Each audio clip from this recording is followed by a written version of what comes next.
ஒரு பேரே வரலாறு அழிச்சாலும் அழியாது அவன்தானே ஜனநாயகன். பட்டைய கிளப்புதே. தளபதி விஜயோடைய அந்த பாட்டு செகண்ட் சிங்கிள் ரிலீஸ் பண்ணிட்டாங்க.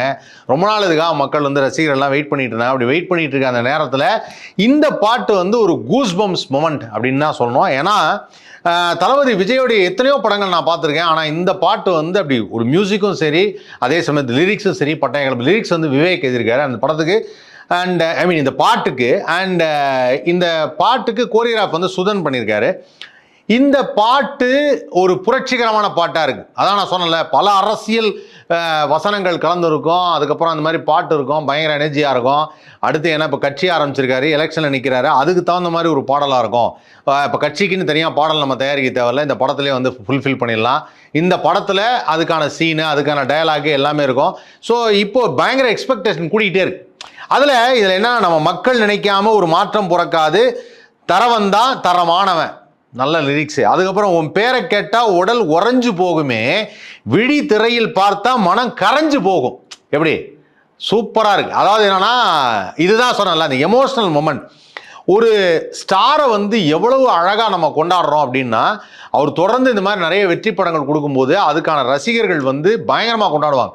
அப்போ அந்த தியேட்டரில் இப்போ ஒரு நல்ல டைஹார்ட் ஃபேனுக்கு அப்படி பார்க்குறப்ப அப்படி கண்ணில் தண்ணி வரும், தலைவே அப்படின்னு அப்படி பயங்கரமாக எங்களுக்கெல்லாம் அப்படி வரும். அதுதான் இவங்க அழகாக எழுதியிருக்கிறாங்க அதை ரைட்டிங்கில். ஸோ உன் பேரை கேட்டால் உடல் உறைஞ்சு போகுமே, விழி திரையில் பார்த்தா மனம் கரைஞ்சு போகுமே. அதுக்கப்புறம் நீ தூணா நின்னா ஒரு இனமே வாழும், நீ தூரம் போனால் எங்கள் உயிரே போகும். நான் சொன்னல, மக்கள் எப்பவுமே நீங்கள் படம் நடிக்கணும்னு விருப்பப்படுறாங்க. அதான் அவரே அந்த லிரிக்ஸில் சொல்லிருக்காரு, நீ தூணா நின்னா ஒரு இனமே வாழும். ஒரு அரசியலில் வராரு, அதெல்லாம் ஓகே. ஆனால் நீ தூரம் போனால் எங்கள் உயிரே போகும். நீங்கள் படம் நடிக்கலைன்னா அப்புறம் மக்கள் மனசு வருத்தப்படுமா இல்லையா?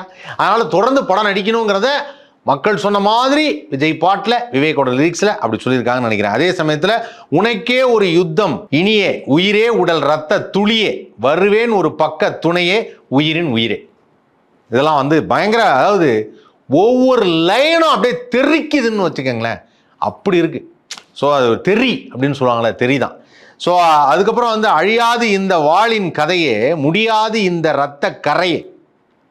வாளின் கதையே கொலை செய்வாரோ படத்தில் தெரில, வாளின் கதையை. ஒரு போலீஸ் ஆஃபீஸர் மாதிரி தான் வந்தார், ஆனால் கையில் ஒரு வாள் இருக்கு. களத்தில் இவன் இருக்கும் வரையே இருக்கும் பயமே.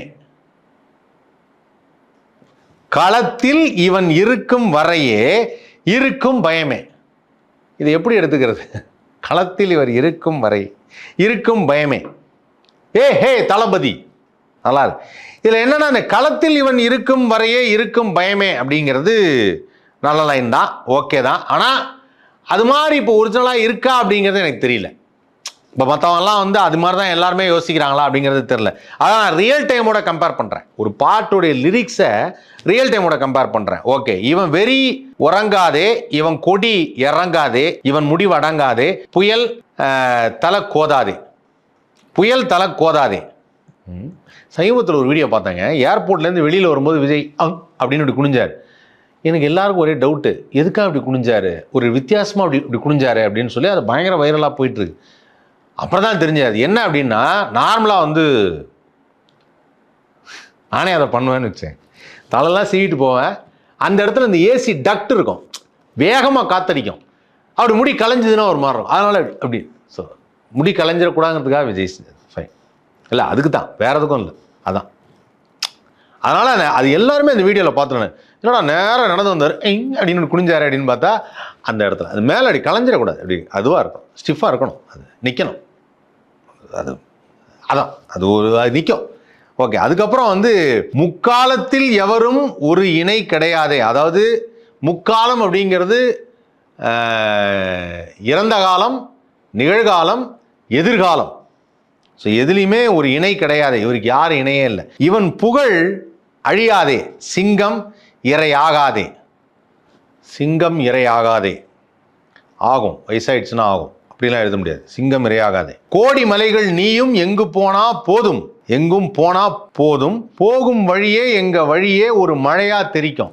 ரசிகர்கள் சொல்றாங்க, நீ எங்க போனாலும் சரி உன் பின்னாடி நான் வருவேன் அப்படின்னு சொல்லி. தந்த சந்தோஷம் நாங்க நன்றி சொல்லும் நேரம், எங்க மனமே உன்னை தினமே எங்க கனவா சுமக்கும். தந்த சந்தோஷம் நாங்கள் நன்றி சொல்லும் நேரம் அது ஓட்டே, அது நன்றி சொல்லும் நேரம். ஓகே, எங்க மனமே உன்னை தினமே எங்க கனவா சுமக்கும். ஓகே, உனக்கே ஒரு யுத்தம் இனியே, போட்டி ஃபைட்டு நடக்க போகுது.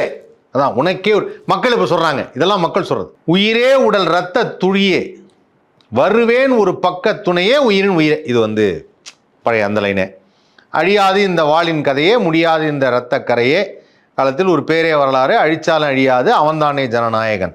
ஒரு யுகமே காணாத மக்கள் மன்னன் பிறந்தாரு தமிழ் மண்ணின் தரமானவன். ஒரு யுகமே காணாத ஒரு யுகம் அப்படிங்கிறது 100 ஆண்டுகள் நினைக்கிறேன். 100 ஆண்டுகளா? ஆமாம், யுகம்ங்கிறது 100 ஆண்டுகள். ஒரு யுகம் காணாது 100 ஆண்டுகளா எனக்கு தெரியல. ஒரு யுகம்ங்கிறதுக்கு என்ன அர்த்தங்கிறத பார்த்துக்கோங்க. இதுதான் இந்த ஜனநாயகனுடைய செகண்ட் சிங்கிளுடைய லிரிக்ஸு. ஆக்சுவலாக பார்த்தா இந்த லிரிக்ஸு இவங்க அந்த படமாக்கின அந்த ஏஐயில் ஃபஸ்ட்டு டைம் விஜயே நல்லா டான்ஸ் ஆடுவார். விஜய் ஏஐயில் உருவாக்கி விஜயும் அனிருத்தும் டான்ஸ் ஆடுறது. அனிருத் ஓகே, ஆனால் விஜய் ஏஐயில் டான்ஸ் ஆடுறாப்புல அந்த ஸ்டெப்பு நல்லா இருக்கு. அந்த ஸ்டெப் படத்தில் இருக்கும்னு நினைக்கிறேன். சுதனுடைய கோரியோகிராஃபின்னு போட்டு ரிலீஸ் பண்ணாங்களா? இப்போ சுதன் ஏஐக்கு கோரியோகிராஃப் பண்ணார் போல இருக்கு. அந்த மாதிரி ஏதாவது இருக்கும்னு நினைக்கிறேன். பட் அந்த ஸ்டெப் நல்லா இருந்தது. அண்ட் இந்த பாட்டோடைய வரிகள் மியூசிக்கு பேங்கிங்காக இருக்கு, டவுட்டே கிடையாது. ஆனால் திரையில் இந்த பாட்டு வரும்போது இது ஒரு 50% அப்படின்னு வச்சுக்கிட்டா கூட, தரையில் இதே மாதிரி ஒரு உணர்வு கிளம்பணும். அதுக்கு மிகப்பெரிய மெனக்கெடுதல் வேணும். அது எனக்கு இப்போ சிங்க் ஆகலை. மறுபடியும் சொல்கிறேன், இப்போ சிங்க் ஆகலை. இப்போ தரையில் இன்னும் தடுமாற்றங்கள் இருக்குது, திரையில் நல்லா இருக்குது. நான் அதனால தான் சொல்லுவேன், இன்னும் காலங்கள் வேணும். அது காலங்கள் வந்தாதான் இது நடக்குமா நடக்காதா, திரையும் தரையும் ஒன்று சேருகிறதா அப்படிங்கிறத பார்க்கலாம். ஏன்னா மக்கள் திலகம் எம்ஜிஆர் திரையில எப்படி பாடினாரோ அப்படிதான் தரையில் இருந்தார். எம்ஜிஆர் அவர்கள் திரையில எப்படி பேசினாரோ அப்படிதான் தரையில் இருந்தார். அதில் பாட்டு வரும், இதில் அதே மாதிரி லைவ்ல அந்த மக்கள் அவரை ஃபாலோ பண்ணுறதும், மக்கள் அவருக்காக செய்கிறதும், இவர் மக்களுக்காக செய்கிறதும் இருந்தது. புரட்சி கலைஞர் கேப்டன் விஜயகாந்த் திரையில் எப்படி இருந்தாரோ அதே கோவம் தரையில் இருந்தது. மக்களுக்கு ஏதாவது ஒன்றா துடிச்சு போயிடுவார். இது திரையிலும் தரையிலும் ஒரே மாதிரி இருந்தது. ஆனால் இப்போ திரையில் சூப்பராக இருக்கு இந்த பாட்டு. கண்டிப்பாக திரையில் வேற மாதிரி பிக்சரைஸ் பண்ணியிருப்பாங்க. வினோத் வேற லெவலில் இருக்கும். ஆனால் இது தரையில் இருக்குமா? இப்போ இல்லை, அந்த உணர்வு இல்லை. திரையில் பார்க்குற அந்த உணர்வு தரையில் இல்லை. அது தரையில் வர்றதுக்கு பல நாட்கள் பல வருடங்கள் ஆகும். ஏன்னா அதுக்கு நிறைய உழைப்பு தேவை. அதற்கு மக்களை நேராக சந்திக்கணும். மக்களுக்கு ஏதாவது ஒன்றுனா நான் நிற்பேன் அப்படின்னா நிற்கணும். ஒரு இன்சிடென்ட்ல இல்லை, பல இன்சிடென்ட்ல. அதுக்கான காலங்கள் எப்போ வரும்னு எனக்கு தெரியல. ஆனால் இன்னுமே அது அமையலை அப்படிங்கிறதான் என்னுடைய கருத்து. நான் எந்த அளவுக்கு விஜயுடைய படங்களை ரசிக்கிறேனோ அதே சமயத்தில் அவருடைய லைவாக இப்போ நடக்கிற விஷயத்த சில விஷயங்கள் கேள்விக்குறியாக இருக்கு. அந்த கேள்விக்குறிக்கு பதில் நீங்கள் தான் கண்டுபிடிக்கணும். ஏன் வரல, ஏன் எதனால் பார்க்கல, எதனால் பேசலை. ஆவேசமாக ஒரு இடத்துல பேசும் பொழுது ஒரு துணி இருக்கு இல்லையா, அந்த துணி அந்த ஆவேசமும் ஆக்ரோஷமும் மக்களிடையே போராட்டங்களில் கலந்தோ இல்லை அவங்களோட மக்களாக இருக்கணும். அப்போ தான் அது வரும். அது வருமா நடக்குமா தெரியல. ஆனால் இப்போ ஒரு 6-7 மாதத்துக்கு இது நடக்கிறதுக்கான வாய்ப்பு இல்லைன்னு நான் நினைக்கிறேன். ஏன்னா தனக்கான ஒரு ஒரு ஒரு ஒரு ஒரு திரையிலிருந்து இவர் ஒரு திரை வச்சிருக்கார். அந்த திரையிலிருந்து அவர் இன்னும் வெளியில் வரல. அதை வெளியில் உடைச்சிக்கிட்டு வரும்போது தான் உண்மையான விஷயம் என்னங்கிறது தெரியும். கரெக்டுங்களா? இப்போ இதில் ஒரு நிறையா அவர் சொல்கிறார், மக்களுக்காக நிற்பேன். முதல்ல சொந்தங்கள், மகள், மனைவி, பெற்றவங்க, இவங்களுக்காக யார் வர்றாங்களோ அவங்க தான் மக்களுக்காகவும் வருவாங்க. அவங்களுக்காக வராத ஒருத்தர் மக்களுக்கு வருவாங்களான்னா தெரியல. அப்போ இந்த பாட்டு உணர்ச்சி பூர்வமாக இருக்குது, கூஸ்பம்ஸ் மொமெண்ட்டாக இருக்குது, சூப்பராக இருக்குது. திரையில் பார்க்கும்போது நான் என்ஜாய் பண்ணுறேன். ஆனால் தரையில் நான் கனெக்ட் பண்ணிக்க முடியலை, அதை விரும்பலை. ஏன்னா இப்போ அது மாதிரி இல்லை, அந்த உணர்வு எனக்குள்ளே வரல. வந்தபோது அதை பற்றி நான் நிறையா பேசுவோம். ஆனால் இப்போ இந்த பாடலை நீங்கள் யூடியூப்பில் பார்த்துருப்பீங்க, டெய்லி எனக்கு தெரிஞ்சு மல்டிபிள் டைம்ஸ் பார்த்துட்ருப்பீங்க கண்டிப்பாக. ஏன்னா அந்த பாட்டுடைய லுக் அண்ட் ஃபீல் அந்த மாதிரி இருக்குது. பட் இருந்தாலும் இந்த பாட்டிலே ஒரு ஒரிஜினாலிட்டி இல்லை. ஏன்னா அது ஏஐயில் தான் பண்ணியிருக்காங்க. அந்த ஒரிஜினலான ஃபுட்டேஜை காமிக்கல.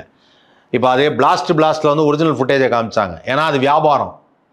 இதில் இன்னொரு முக்கியமான விஷயத்தை நான் வந்து நோட் பண்ணேன். தமிழ்நாட்டில் இருக்கார், தமிழர்களுக்காக இப்போ குரல் கொடுக்குறாரு, தமிழ் படங்கள் பண்ணியிருக்காரு, வேறு எந்த மொழியிலையும் அவர் படம் பண்ணல. உண்மையிலே அதெல்லாம் ரொம்ப சந்தோஷமான ஒரு விஷயம். ஆனால் இதுதான் என்னுடைய நிறைவான படம் அப்படின்னு சொல்லும் பொழுது என் நண்பர் ஒருத்தர் கேட்டார், ஏன் அந்த நிறைவான படத்தை ஒரு தமிழ் ப்ரொடியூசர் கொடுக்கலாம்ல அப்படின்னு. கொடுக்கலையே. அதை கன்னடத்தில் ஒரு ப்ரொடியூசர் கொடுத்துருக்காரு, வேறு மொழியை சேர்ந்தவங்களுக்கு கொடுத்துருக்காரு. ஒரு தமிழனாக தமிழ் ப்ரொடியூசர்கள் எத்தனை பேர் இருக்காங்க, எத்தனை பேர் வந்து ஒரு இது மூலியமா ஒரு பெரிய பயனடைவாங்க. ஏன் அவங்களுக்கு பண்ணலை? உங்களை இங்கேருந்து தூக்கி விட்டது எல்லாருமே இங்கே இருக்கக்கூடிய டேரக்டர்ஸ், இங்கே இருக்கக்கூடிய ப்ரொடியூசர்ஸ் எல்லாரும். ஆனால் ஃபைனலாக போய் நான் இதான் என்னோட லாஸ்ட் படம்னு சொல்கிறீங்க, என்னோட லாஸ்ட் படம்னு சொல்லி மக்களுக்காக கொடுக்க போகிறீங்க. அந்த மக்களுக்காக கொடுக்கும்போது ஒரு தமிழ் ப்ரொடியூசருக்கு அதை உங்கள் பேரை சொன்னால் போரும்ல, உங்கள் பேருக்கு வியாபாரம் இருக்குல்ல, எவ்வளோ பெரிய பேர் உங்களுக்கு.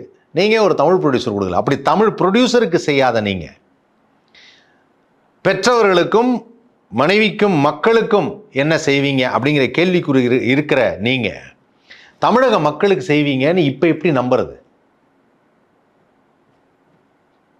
இதற்கு விடை கமெண்ட்ஸில் நீங்கள் தான் தெரிவிக்கணும். நான் எதையுமே மறுபடியும் சொல்கிறேன், நான் சில விஷயங்களை ஓப்பனாக சொல்கிறேன். ஓப்பனாக சொல்லும்போது பல பேர் வந்து எப்படி நீங்கள் இப்படிலாம் சொல்லலான்னு கேட்குறாங்க. நான் மறுபடியும் சொல்கிறேன், மக்களுக்காக சொல்கிறேன், புரிஞ்சு நடந்துக்கணும். அதை தலைவனாக இருக்கிறவரும் புரிஞ்சுக்கணும், தொண்டர்களாக இருக்கவங்களும் புரிஞ்சுக்கணும். அதுதான் ரொம்ப முக்கியம். அது புரிஞ்சுப்பாங்கன்னு நினைக்கிறேன். அப்படி ஒரு விஷயம், நல்ல விஷயம் நடந்தால் நல்லது, அதை யாருமே தடுக்க போகிறதில்ல. ஆனால் இப்போ நடக்கலையேங்கிறது வருத்தம். இதில் எந்த ஒரு இன்சிடென்ட்லையுமே எந்த ஒரு இடத்துலையுமே வந்து அப்படி ஒரு உணர்வுகள் கிளம்பலை. தரையில் பேசும்பொழுது திரையில் வரும் இந்த படத்தை கொண்டாடலாம்னு நினைக்கிறேன். ஸோ ஜனவரி 9ஆம் தேதி ஜனநாயகன் ரிலீஸுக்காக எல்லாரும் காத்துருங்க. 2வது சிங்கிள் ரிலீஸ் ஆகிடுச்சு. தளபதி ஃபேன்ஸ் எல்லாம் பயங்கர உற்சாகமாக இருப்பாங்க. தொடர்ந்து பாருங்கள், நல்லா பாருங்கள், படம் பாருங்கள். நான் இப்போ சொல்கிறேன், இது கடைசி படமாக இருக்கக்கூடாது. இது கடைசி படமாக இருக்கக்கூடாது. ஒரு தமிழனாக தமிழ்நாட்டில் இருக்கிறவங்க தான் அவங்கள தூக்கி விட்டாங்கன்னா, ஒரு தமிழ் ப்ரொடியூசருக்காக, தமிழில் இருக்கக்கூடிய ஒரு ப்ரொடியூசருக்காக, தமிழ்நாட்டிலேயே வாழ்ந்து கொண்டிருக்கிற ஒரு ப்ரொடியூசருக்காக அவர் படம் பண்ணணும். அப்படி படம் பண்ணி அதை மக்களை சந்தோஷப்படுத்தணும், அந்த ப்ரொடியூசரை வாழக்கணும், திரையுலகத்தை வாழ வைக்கணும். முதல்ல திரையுலகத்தில் இருக்கிற 3000 4000 பேர் அப்படின்னா அவங்கள வாழ வச்சுருங்க. அப்புறம் நீங்கள் தமிழ்நாட்டுக்கு மக்களுக்கு நல்லது செய்யலாம். ஆனால் திரையுலகத்துக்கு செய்யலைங்கிறதான் எனக்கு ஒரு வருத்தம். இது வரைக்கும் செஞ்சுருக்காரே, இனிமேலும் செய்யணும். நிறைவுன்னு நீங்கள் சொல்லிட்டீங்கன்னா செய்யணும். யோசிச்சு பாருங்கள். அப்பா ரசிகர்களே, இதுக்கு என்ன திட்டம் தான் செய்வீங்க? நான் மறுபடியும் சொல்கிறேன், அருமையான ஆர்டிஸ்ட்டு, அற்புதமான நடன கலைஞர், அற்புதமான ஹீரோ, பெரிய மாஸ் ஹீரோ, இதெல்லாம் செஞ்சால் நல்லா இருக்கணுங்கிறேன். செய்யலேங்கிறது வருத்தங்கிறேன். அதை கூட நீ யாரா சொல்கிறதுக்குன்னு சொன்னால், ஓகே, டேக் கேர்.